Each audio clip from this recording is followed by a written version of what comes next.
Mycorrhiza हा शब्द बऱ्याच शेतकऱ्यांना माहीत असेल अथवा नसेल, तर वेगवेगळ्या पिकांची चांगली वाढ होण्यासाठी मायकोरायझाची अत्यंत गरज असते. पण मातीत मायकोरायझा नेमकी काय काम करते किंवा तिचं मूळ कार्य काय आहे, हे शेतकरी म्हणून तुम्हाला माहीत असणे अत्यंत गरजेचे आहे. त्यामुळे आज आपण मायकोरायझाबद्दल सविस्तर माहिती जाणून घेऊ. तर नमस्कार शेतकरी बंधूंनो, मी प्रवीण जाधव आणि तुम्ही पाहत आहात स्मार्ट शेती. स्मार्ट शेती या यूट्यूब चॅनलवर आपलं पुन्हा एकदा स्वागत करतो. चला तर आपण आजच्या या व्हिडिओला सुरुवात करूया.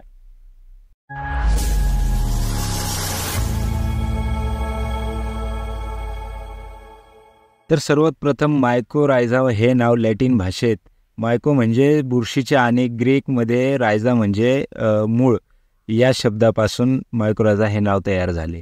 थोडक्यात मायकोरायझा म्हणजे मुळांच्या अवतीभोवती किंवा मुळांसोबत वाढणारी जी बुरशी आहे ती म्हणजे मायकोरायझा.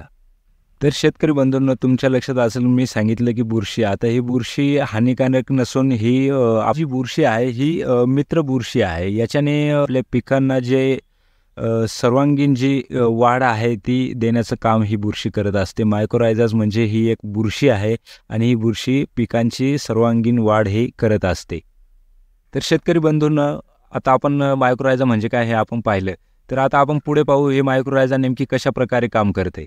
तर मायकोरायझा ज्यावेळेस आपण वापर करतो त्यावेळेस मुळांचा मोठ्या प्रमाणावर विस्तार करत असते. जसं आपण ह्या प्रकारे समजू की ज्यावेळेस एखाद्या पिकावरती आपण याचा वापर करत असतो त्यावेळेस जे मुळं असतात त्याला छोटे छोटे मुळं जे आहेत ते जास्त मोठ्या प्रमाणावर म्हणजे एक त्याचा मोठ्या प्रमाणावर विस्तार होत असतो. जसे की आपण त्याला गाजरमुळे म्हणू शकतो किंवा तंतुमुळे म्हणू शकतो. जे एकदम छोटे छोटे लगेच तुटतात असे जे मुळं असतात त्यांचा जो विस्तार आहे तो सगळ्यात मोठ्या प्रमाणावर होत असतो. पिकांचं जे मूळ आहे ते मूळ समजा जर लहान असतील किंवा मुळांची वाढ होत नसेल किंवा असं समजा की मुळं जे आहेत ते मुळं चालत नसतील किंवा मुळांची वाढ आहे ती होत नसेल, तर ते खाद्य जे आहे ते आपल्यापर्यंत जे झाडापर्यंत आहे ते खेचून आणू शकत नाही. तर हे मायकोरायझा असंही काम करत असतं की जर आपलं असं समजू की मुळं मायकोरायझा वापरल्यानंतर मुळं अतिशय चांगल्या प्रकारे वाढत असतात, चालत असतात आणि शाखीय वाढ होत असते. तर ते जे आपण खत आहे टाकलेलं किंवा जे ऑलरेडी आपल्या जमिनीमध्ये खत आहे, पोषण द्रव्य आहे ते खेचून आणण्याचं काम जे आहे ते मायकोरायझा करत असते. आणि शेतकरी बंधूंनो, सगळ्यात महत्त्वाचं म्हणजे ही जी मायकोरायझा बुरशी आहे ही एक सहजीवन पद्धतीने काम करत असते. सहजीवन म्हणजे असं की समजा आपण जेही पीक लावलेलं आहे आणि त्याच्यावरती वापर केला तर त्या मुळांच्या आधार एकमेकांचं जे कनेक्ट करून एकमेकांचं जे पोषण तत्व आहे किंवा एकमेकांशी सहजीवन पद्धतीने एकमेकांच्या आधारावर जी साखळी पद्धत आपण म्हणतो त्या पद्धतीने जीवन जगण्याचं जे काम आहे ते करत असते. आता आपण ह्या प्रकारे समजू की मी तुम्हाला फोटोमध्ये समजावण्याचा प्रयत्न करत आहे की दोन समजा आता आपण ज्याला मायकोरायझा वापरला आणि ज्याला मायकोरायझा वापरला नाही असे हे दोन फोटो आहेत. ह्या दोन फोटोमध्ये तुम्ही पाहू शकता ज्याला मायकोरायझा वापरला आहे त्याचं जे मुळांचा जो विस्तार आहे तो तुम्ही पाहू शकता अत्यंत चांगल्या प्रभावीपणे झालेला आहे, सगळ्यात जास्त झालेला आहे. आणि एक फोटो असा आपण पाहिला की त्याच्यामध्ये जो मायकोरायझा आहे तो वापरला नाही, त्याचा जो मुळांचा शाखीय विस्तार आहे तो झालेला नाही. तर हा फरक आहे, महत्त्वाचा जो फरक तुम्हाला दाखवण्याचा प्रयत्न केलेला आहे. तर शेतकरी बंधूंनो, मायकोरायझा म्हणजे काय किंवा ते थोडक्यात काम कसे करते हे आपण तर पाहिलंच. पण मायकोरायझाचे असे 3 प्रकार पडत असतात.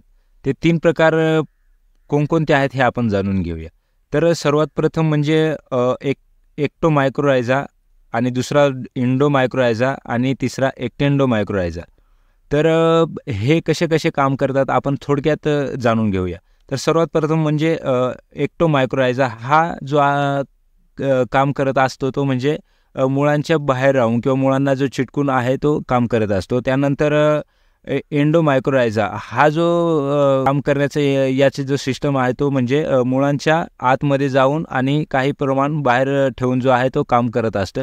तुम्हाला आहे ते मी दाखवण्याचा प्रयत्न जो आहे तो करत आहे. त्यानंतर जो तिसरा आहे तो तिसरा एक्टेंडोमायकोरायझा आहे. हा जो आहे दोन्ही प्रकारे काम करतो. म्हणजे दोन्ही प्रकार म्हणजे कसं की मुळांच्या बाहेर राहूनही आणि मुळांच्या आतमध्ये जाऊन जे त्यांना पोषण पोचून काम करत असतो. आता हे तर आपण पाहिले मायक्रोरायझाचे प्रकार. आता याच्यानंतर जे मायक्रोरायझा वापरल्यानंतर जे फायदे मिळतात हे आपण थोडक्यात जाणून घेऊया. तर सर्वात प्रथम म्हणजे जे आपण खतं वापरत असतो, तो खतांचा जो खर्च आहे तो आपल्याला सर्वात प्रमाणात कमी करून देण्याचं काम करत असतं. म्हणजे की आपण समजा जर मायक्रोरायझाच वापरल्यानंतर त्याला पोषक जे आहे ते मिळवून देण्याचं अतिशय चांगल्या पद्धतीने काम करत असल्यामुळं आपल्याला खतांची जी गरज आहे, जी एक्स्ट्रा खतांची टाकण्याची गरज आहे ती आपल्याला गरज पडत नाही. त्यानंतर मातीमध्ये जे आहे ते पोटॅशियम, सल्फेट, तांबे आणि जस्त यांचे प्रमाण जे आहे ते अतिशय चांगल्या पद्धतीने वाढवत जाते. त्यानंतर जे मातीमधूनच नायट्रेट आणि अमोनियमची जी वाढ आहे ती सुद्धा करून देण्याचं काम करत असते. आणि जो रूट सिस्टम आहे म्हणजे आपण मुळांचा जो विस्तार आहे तो विकसित करून वनस्पतींचे म्हणजे आपण जे पिकं आहेत त्यांचे पोषण जे आहे ते चांगल्या प्रमाणे वाढवण्याचं काम जे आहे ते करत असते. त्यानंतर मातीची जी रचना आहे ती सुद्धा सुधारण्याचं काम करत असते. म्हणजेच की आपण अनियमित खतं वापरून जे आपण जमिनीची सुपीकता जी कमी केलेली आहे ती सुपीकता जी आहे ती वाढवण्याचं काम हे जोरात करत असते.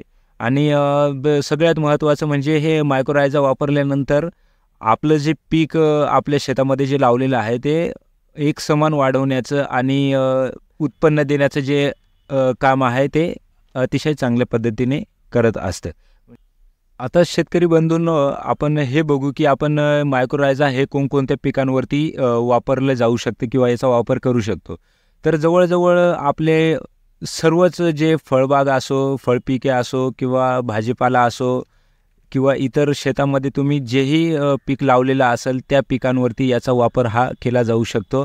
तर शेतकरी बंधूंनो, मायक्रोरायझा हे मार्केटमध्ये सहजपणे उपलब्ध आहे. तुम्ही कृषी केंद्राच्या दुकानात गेलात तर तुम्हाला तिथं वेगवेगळ्या कंपनींचं मायक्रोरायझा आहे हे पाहायला मिळेल.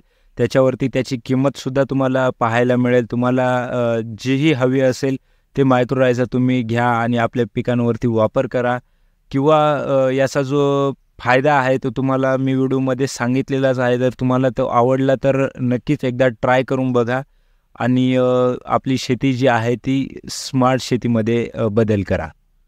आशा करतो की आजची माहिती मायक्रोरायझाबद्दलची जी माहिती आहे ती तुम्हाला आवडली असेल.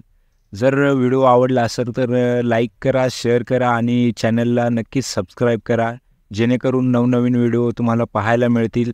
आणि साईडची जी बेल आयकॉन आहे तिला पण प्रेस करा, जेणेकरून नवीन व्हिडिओ टाकल्या तुम्हाला जी नोटिफिकेशन आहे ती तुम्हाला लगेचच मिळेल.